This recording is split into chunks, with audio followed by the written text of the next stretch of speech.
Today we're going to talk a little bit about our lights. Not necessarily what lights we run, but where we run them. You'll see on our race car, it's a little bit different than maybe like a play car setup or something like that, but on our race car we have a combination of different lights, multi-levels of lights. We got low light in the bumper, we got some A-pillar lights, what are basically just above the hood, but below your eye level, and then you got your top lights, which is your big main light bar. You kind of have to have the perfect scenario to be able to run that top light bar. Very little dust, little to no dust, so being in someone's traffic, you're not going to want to run that as much. There are some solutions to that, like amber covers, stuff like that. Some of the colored lights actually cut through the dust quite a bit better. But as far as a white light goes, light that's above your eyes is not going to work as well in the dust. So on our race car, when you see us at a night race, a lot of times you'll see us with just the low lights on. Maybe it's your bumper light or your A-pillar lights or a combination of the two. So you'll see stuff like that.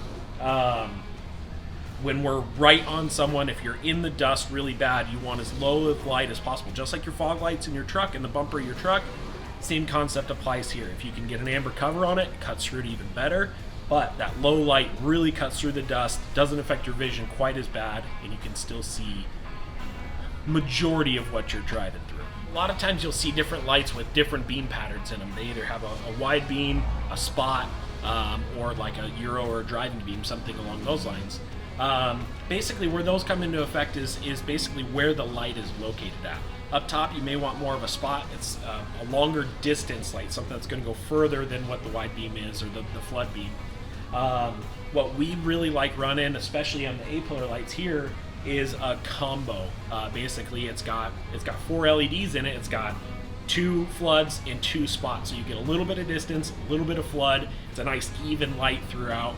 No spots or anything like that you have to worry about filling in with the light. The floods take care of all that. So trail riding is definitely one of those things it's going to require a little bit different of a light. Something that you'll see a lot of is actually light pointed out to the side. Your factory headlights are going to work really well pointed out to the front, but you may not be able to have that peripheral vision that you can get when you're just driving in the daylight.